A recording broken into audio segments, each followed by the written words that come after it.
Corn Pop was a bad dude, and he ran a bunch of bad boys. And I did, and back in those days, to show how things have changed, one of the things you had to use, if you used pomade in your hair, you had to wear a bathing cap. And so he was up on the board, wouldn't listen to me. I said, hey, Esther, you, off the board, or I'll come up and drag you off.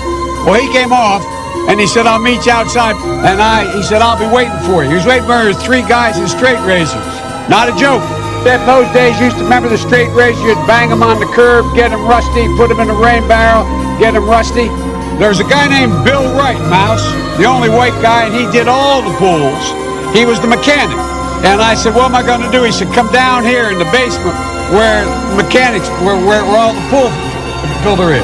You know the chain, there used to be a chain that went across the deep end. And he cut off the 6-foot length of chain. He folded up, he said, you walk out with that chain.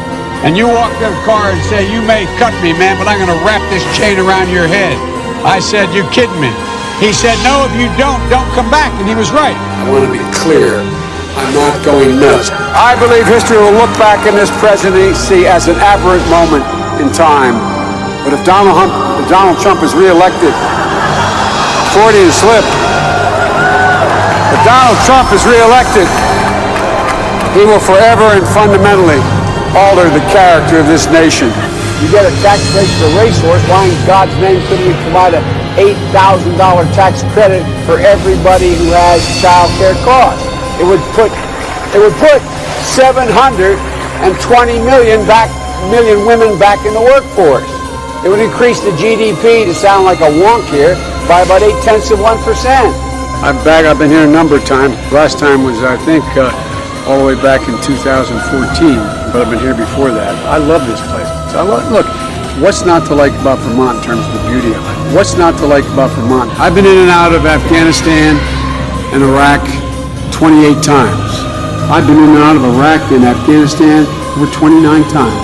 I've been in and out of Afghanistan and Iraq over 30 times. At the PRT, in a makeshift meeting room surrounded by rocks, mud, and sandbags, but filled with flat screens and computers, a 2-star general traveling with us performed an impromptu award ceremony. He gave a bronze star to a corporal who looked to me to be about 25 years old. I found myself in Iraq being asked by General Oriano, a 4-star, to pin a silver medal on a young captain. I have been asked in a forward operating base in the middle of a godforsaken nowhere in the upper Konar Valley in Afghanistan to pin a silver star on a young, coincidentally, Navy captain, what they call a FOB, a forward operating base. Pin medals on silver stars on soldiers up in the upper Konar Valley in the middle of a firestorm the poor guys have gone through. Young Navy captain, Navy, up in the mountains in the Konar Valley in Afghanistan. Who had pulled a badly wounded gunner to safety, returning fire to repel the enemy, and then keeping his buddy alive until medevac arrived. Who had pulled someone out of a burning Humvee, risking his life. One of his buddies got shot, fell down a ravine about 60 feet. This guy climbed down the ravine, carried this guy up on his back under fire. He had gone down a ravine to rescue one of his men who had been shot, brought him back under hail of gunfire, was wounded, but the young man died.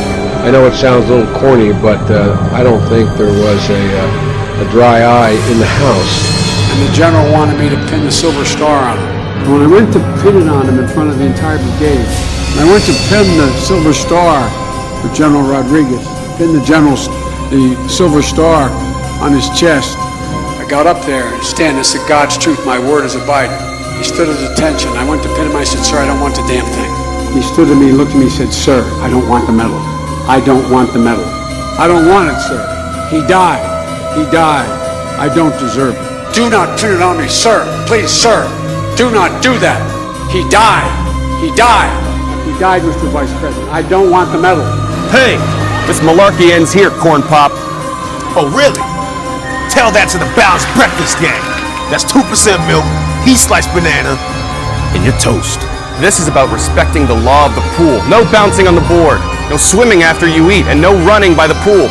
You could slip and hurt yourself, and then I'd have to hit you with this chain. I listen to him, Corn Pop. His eyes filling with blood. This guy's crazy. Now look, Barack. Oh, sorry. I was just thinking of Barack Obama, my best friend in the whole world. He's currently 1 year old. I'm just looking out for you. And I'm sorry I called you Esther Williams, because I realize that even now, in 1962, that's a really old reference. You know what, Joe? You're not so bad. I mean, you're not my favorite, but you're fine. Let's get out of here, boys. A nice guy. I wonder why they call him Corn Pop.